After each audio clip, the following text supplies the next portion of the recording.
Hello and welcome to CTV News Across Canada for Friday, March 6th. We've got the top local stories from coast to coast, stories that affect you and the country. Thanks for joining us.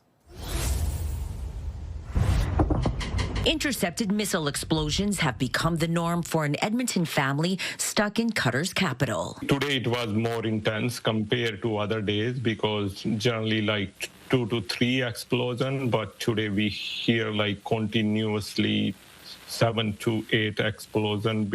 Nirmal Benuwal says he and his family were on their way home to Edmonton after spending a month in India. Just over a week ago, their flight from New Delhi was delayed for 2 days. On Saturday, the Benuwals, including their 2 children, made it to Doha. After a brief layover, they boarded a flight to Dallas, which was cut short. And we ended up doing the emergency landing after like 3 to 4 hours in the air. Now back in Doha, they encountered chaos and confusion on the ground. All the flights were canceled because of the American attack on Iran. That evening, the Benuwals heard Iran's first attempted missile attack over Doha. The U.S. air base from where we are staying right now is not that far, so whenever there is an missile or drone attack, you can hear the big bang boom sounds. Because of where Qatar is situated, the airspace above is closed. The only way out, I think, maybe by road to the neighboring country and then getting a flight from there. Benuwal says German nationals at his hotel are escaping thanks to their country. He's been told they are taking an 8-hour bus ride to Riyadh in Saudi Arabia and flying out from there. Benuwal is looking for the same type of help from Canada. I especially see the impact of this war, especially on the children right now. Like they are traumatized and they are scared. Benuwal has registered with Canadians abroad requesting assistance. He has also reached out to his Edmonton Southeast MP. His office says they are in contact with constituents stuck in the region. Nicole Lampa, CTV News, Edmonton. A solemn Premier EB emerged from a virtual meeting with Sam Altman, the head of OpenAI, the company that's admitted it flagged worrisome activity on ChatGPT by the shooter in the Tumbler Ridge tragedy, but failed to forward the concerns to police. Mr. Altman is prepared to apologize. Everybody on the call recognized that an apology is nowhere near sufficient, but also that it is completely necessary. In addition to seeking an apology from OpenAI, EB asked Altman to join the province in pushing Ottawa to legislate national regulations for all AI companies, mandating reporting thresholds for dangerous activity. It's not acceptable that there are inconsistent standards between companies. It's not acceptable that it's up to the companies about whether or not to report, and that needs to change. Also on the call, Tumbler Ridge's mayor, the Premier asking him to join so he could convey the heartbreak unleashed on February 10th, when the shooter, Jesse Van Rootselaar, killed 8 people, including 6 children, before taking her own life. He shared the raw emotion and his experience as mayor every morning talking to families who wake up when kids aren't there. And it was quite a moving and significant part of our conversation. Also Thursday, Jordan Keeley, an independent MLA in the region, tabled a private member's bill hoping to legislate safer schools by locking their doors while class is in session. You control who is welcome and who is not welcome and authorized for entry into the schools. We need to mandate this across the province. The education minister responded, indicating the bill is unlikely to pass. We have extremely strong safety protocols here in British Columbia, and it's my goal to ensure that we create safe and welcoming spaces for students. The Premier says the nature of the apology from OpenAI will be decided in consultation with the mayor to ensure it doesn't reopen the community's healing wounds. Today, the court rendered its decision. I accept this decision, and I accept responsibility for my actions.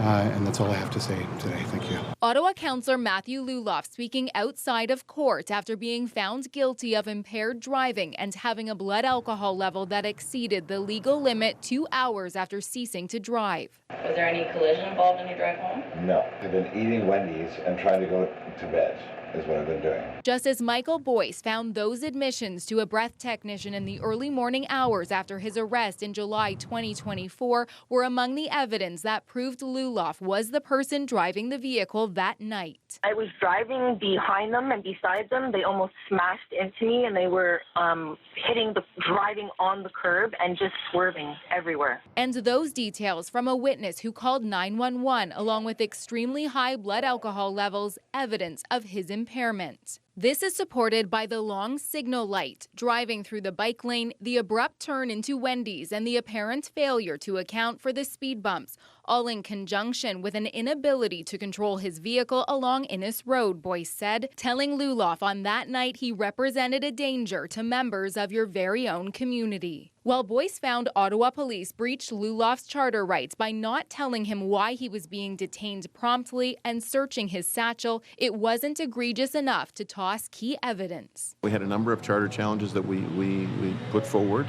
and a couple of them were accepted. But then in applying the grand test of the Supreme Court of Canada, His Honour found that they weren't sufficient to exclude the evidence. Luloff was sentenced to a 1-year driving ban. He'll have to pay a $3,500 fine plus a 30% victim fine surcharge. Luloff's lawyer says he doesn't think there will be an appeal. Patricia. And Katie, I think the question that many of them are asking tonight is whether he can continue to do the work he was elected to do and stay on as councillor. Well, the city says Luloff remains a councillor. As far as we're aware, there's nothing in the Municipal Act that would prevent him from staying on. Luloff posted a lengthy statement on social media saying he remains committed to serving the residents of Orleans East Cumberland and continuing the work entrusted to him. Patricia. All right, CTV's Katie Griffin live for us tonight. Thank you. Elwin Satanowski entered an Oshawa courtroom wearing dark clothes Thursday morning seeking bail. He's one of more than 24 people arrested in Project South, an investigation into multiple shootings and a plot to kill a manager at Toronto South Detention Centre. Among the accused, 1 former and 7 current Toronto police officers. Leaks of information to organized crime figures who are using this information to target members of the public. City of Toronto documents show Satanowski was once a licensed tow truck driver. Court documents allege he conspired to shoot up 3 houses in Vaughan that appeared to be related to 3 members of the same family. Police charged this man in one of those attacks, the homes they said connected to a slain tow truck kingpin. It also emerged Thursday that when another individual facing charges, Brian DaCosta, was let out on $1.5 million bail, he was also given a no-contact order with a man named Gurpreet Singh. That's the same Gurpreet Singh who faced extradition to fight American charges for an alleged role in the drug trafficking organization said to belong to Ryan Wedding, the former Canadian Olympian arrested in Mexico and flown to the U.S. I think this is at a scale we've never seen before. Lawyer Ian Scott, who once ran the Ontario police watchdog, the SIU, says Toronto's chief and police board have a lot of work to do to restore trust. On Wednesday, the chief unveiled new anti-corruption measures, while board chair Shelley Carroll said while she supports the larger investigation by the province's Inspector General of Policing, she's asking the city's Auditor General to look at the leaks. It's going to take a month, if not a year or so, to come up with a report. And I think Toronto feels they've just got to move faster on this. Satanowski's bail hearing expected to continue tomorrow as the criminal justice system takes so many of these cases through the courts. John Woodward, CTV News. The staff at 2 hair salons on 17th Avenue are busy taking calls from clients having to reschedule due to a water main break Wednesday. The way that we found out that we have no water was by turning on the taps and no water coming out. So we weren't informed, so there was a bit of panic for when that happened. Damira Miro says the impact on business could cost 3 days of revenue lost and many frustrated clients. We can't operate without water at all, as per the Alberta Health Board. restored. So it's been pretty challenging. We have to send all of our employees home. They can't work. We have to turn our guests away. They can't get their hair done. 22 businesses are without water. Traffic has been slowed in the area with crews closing westbound lanes to work on repairs. The city has provided water wagons for those impacted in the area. This water emergency was caused by a contractor completing some tiebacks for an adjacent excavation that's being completed for what I would assume to be a fairly large building. Excavation of the road began Thursday, and the city is hopeful repairs will be complete within 48 hours. However, more complicated breaks may take up to 72 hours or more. Until we actually get down on our infrastructure and determine the extent of the damage, we won't know what we have to do to repair our infrastructure. Despite this pipe burst not being the fault of aging infrastructure, the city says the pipes in the Scarborough and Bankview areas are more than a century old. We actually have pipes in older areas like 17th Avenue that were installed in the early 1900s, and they operate fine and no issues running them. It's unclear on when water will be restored. And Tyson joins us now. Tyson, this break comes as the city is set to bring in water restrictions. Tara, on Monday, work on the Bearspaw feeder main will commence, and stage 4 water restrictions will be back in place. Now, the city did reveal today that it will want Calgarians in around 500 million liters of water used daily. The restrictions that they will be bringing in will include flushing your toilets less when possible. Another one of those restrictions includes only running your washing machine and your dishwasher when you have full loads. It's also asking folks to shower and keep them to about 3 minutes every day. And at this time, starting on Monday, stage 4 water restrictions also include no outdoor watering at all. These restrictions are expected to remain in place for at least 4 weeks. Tara? Okay, Tyson, thank you. It's business as usual today at the Port of Halifax, but eyes are fixed on the conflict on the other side of the globe. The entire global supply chain is interconnected, so when there's a ripple in one place, it eventually will ripple out to other places. The U.S.-Israeli attack on Iran has brought shipping in the Strait of Hormuz to a near standstill. This really narrow choke point waterway is critical to the global economy. 20% of the world's daily supply of oil flows through the 33-kilometer wide passage between Iran and Oman. Following attacks and threats of more from Iran, 200 vessels are now anchored in the strait, many carrying petroleum products or consumer goods. This higher inflation will impact the end consumer in a whole different number of ways. Costs for travel will increase. Costs for groceries, in terms of the cost of getting groceries into supermarkets, will increase as well. Prices at the checkout could jump significantly within a few weeks, according to Sylvain Charlebois. If diesel goes up 25%, coupled with the increase of the carbon tax on April 1st, because that does still exist, the industrial carbon tax, we're likely going to see food inflation go up by as much as 0.7%. Halifax Port Authority Vice President Paul McIsaac says he's not just watching incoming cargo. Exports could also soon be affected. We connect with 150 countries around the world, so some of the product goes to that region. 500,000 containers a year pass through the Port of Halifax. Officials here say they're ready and able to increase the amount of cargo the port handles should the need present itself. Jonathan McGinnis, CTV News, Halifax. Inside Capital K Distillery, manager Martin Paysack mashes 360 kilograms of cherries, destined for one of their spirits. He says domestic sales across the province continue to remain strong. It isn't just necessarily about tariffs and patriotism. People are actually going hyper-local. They're choosing products that take a little bit longer to make, that have a little bit more skill, a little bit more craft, a little bit more effort.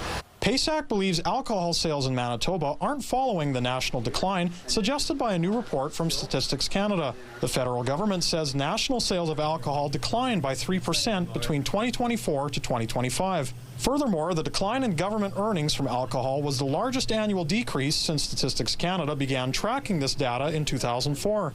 In Manitoba, however, the same report finds provincial net income of liquor authorities is up 1.7% from the previous year, and total value of sales is up 1.5%. Paysack says consumer habits are changing. What consumers are choosing is they're choosing quality over quantity.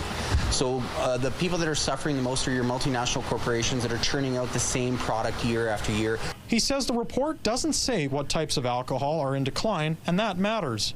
At Devil May Care Brewing, co-owner Colin Coop says their craft beer sales are down from last year. People drinking less beer in general, I believe, and other sectors like RTD beverages, like coolers and things like that, that are having a little bit of a surge. He believes the cost of living is hurting their margins. Luxuries like alcohol tend to be the first things that get cut, right?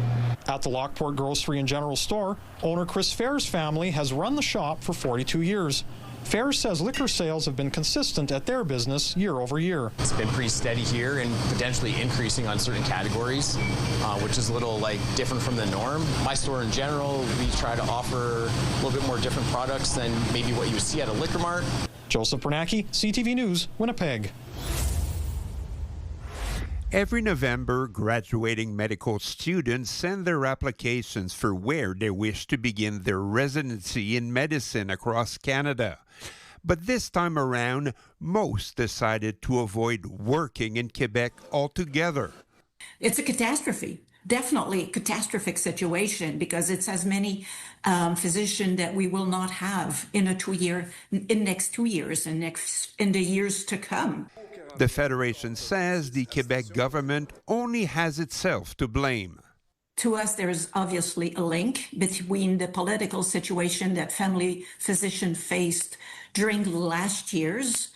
Last year, former Health Minister Christian Dubé launched a controversial health reform which increased the workload and added severe restrictions for family doctors. Many chose to leave the province. The reform was later watered down by Dubé's successor, Sonia Bélanger, but the damage was done. All of my students, I teach at the McGill at the undergrad level. I teach family medicine residents here at St. Mary's. They are scared. They're leaving. They have their life ahead of them. Why would they stay here in this climate of doctor bashing? The CAQ government maintains there's no shortage of family doctors in Quebec, even if over 1 million people in the province do not have a family physician. If new doctors don't join their ranks, the shortage will become more pronounced. But it looks like our McGill students, our students at Université Montréal, Laval, and Sherbrooke, have gone to other parts of Canada. The reform is currently under review, but the doctors say even if the government was to back down, convincing the graduates to return won't be easy. Stéphane Giroux, CTV News. A Superior Court judge has sided with Waterloo Catholic District School Board trustee Kathy Doherty Masters. Justice Lisa Brownstone ruled in January the school board's decision to discipline Doherty Masters cannot stand. The case centers around a financial literacy presentation given to parents by her husband, Fred Masters, in 2023. It was at an event organized by the board's Catholic Parent Involvement Committee. Court documents show the parent-led committee made the decision to hire Doherty Masters' husband and that she had no role in that process. There was no factual basis on which to conclude that trustee Doherty Masters had anything to do with CPIC's decision to engage Mr. Masters. Yet, trustees voted 4-3 to bar Doherty Masters from attending board meetings and sitting on board committees for 6 to 9 months, saying she failed to avoid a conflict of interest. Trustees had similar concerns when it came to her son, Brendan Masters, who is a supply teacher with the board. There was belief that her involvement in discussions about the board's budget and collective agreement with employees could impact her son's livelihood. But the court ruled Brendan Masters had left the board and obtained a full-time teaching position elsewhere in the province prior to trustee Doherty Masters' election. Doherty Masters had asked for an internal appeal, which was dismissed by the board. The board then hired their own investigator who found no wrongdoing. Still, the board opted to sanction her, leading to Doherty Masters applying for a judicial review, which eventually led to this case and decision.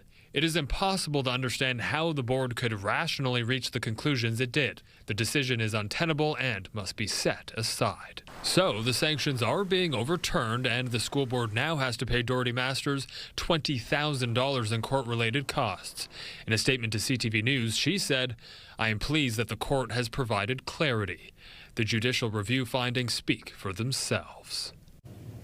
And the Board of Trustees chair tells us the earlier decision followed the Code of Conduct process at the time. Adding changes to the Education Act have since updated how cases like this are handled. Tony. Okay, CTV's Spencer Turcotte with the latest on that decision. Spencer, thank you. 1, 2, 3. Nexstar Energy is officially open for business.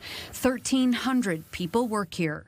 We found the workforce shaped by generation of manufacturing excellence, a community that understands the pride of building something real. Company officials won't say how long it will be or what it will take to get to the 2,500 jobs promised by Nexstar and the government.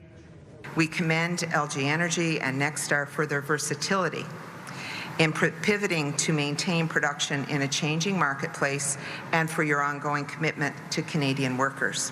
Nexstar was initially supposed to be about building electric vehicle batteries.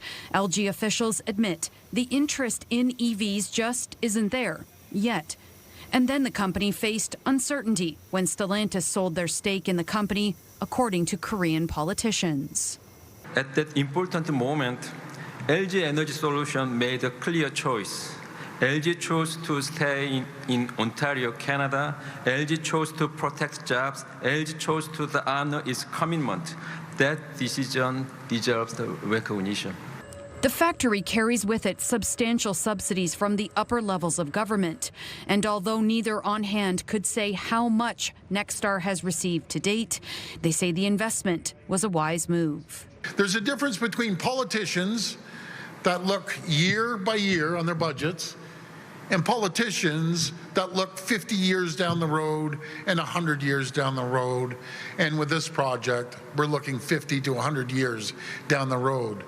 Industry Minister Mélanie Joly says when the deal was inked for Nexstar, Canada was competing against the American Inflation Reduction Act to land investment. Joly says the Americans have now turned their back on that act. It's up to them to take their own decisions. We thought that we needed to double down on these investments. We thought it was important to continue notwithstanding because the U.S. could take other decisions eventually. But we were on the right path, and we're convinced we're still on the right path. There was a 50-50 partnership between the federal and provincial government for a portion of the $5+ billion building here. So we would have been a percentage of that shared equally. It truly makes a bumpy road less bumpy. After slipping outside and breaking his femur, Gary Boudin found himself at the hospital where doctors gave him even more bad news. So we found out quite quickly that he had cancer.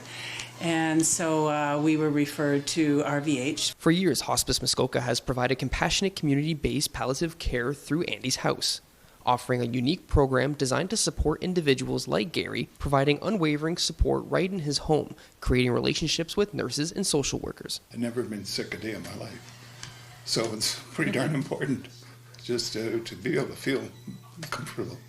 Now the program is looking to expand, but needs help from the provincial government. Currently, the At the Home program is 100% community funded. Hospice Muskoka has been working in this model for 5.5 years. And we have raised that money up until now. It's becoming more difficult, due to the economic challenges. Since 2025, the program has admitted 50 individuals. With provincial funding, the program could see more than 300 take part. Families who have had loved ones use the At the Home care program say it has been life-changing. A lot of people want to have their final days at home, surrounded by their friends, their family, their pets, their own home. To be able to have family around, the care that is provided by this program is of utmost importance and should be something that's available to anyone that requires the service. Currently, Hospice Muskoka employs 3 nurse practitioners. With the provincial support, they're hoping to expand their help. Real privilege of spending time with people in their homes, and as a nurse practitioner, that means the most, being able to deliver the care and really build relationships with people and get a sense of what they want. CTV News reached out to the Ministry of Health asking them about the importance of providing funding to end-of-life care and did not hear back before deadline. For those who work on the front line, saying end-of-life care continues to increase in the region. Muskoka has a population that's 12 years older than the provincial average. We are the canary in the coal mine. And if we don't get palliative care right in Muskoka, the rest of the province will struggle. While demand continues to spike, those who run Andy's House say they asked the provincial government for $370,000 in 2024, and they have not received that support, continuing to rely on donations to keep the program running. Luke Simard, CTV News, Port Carling.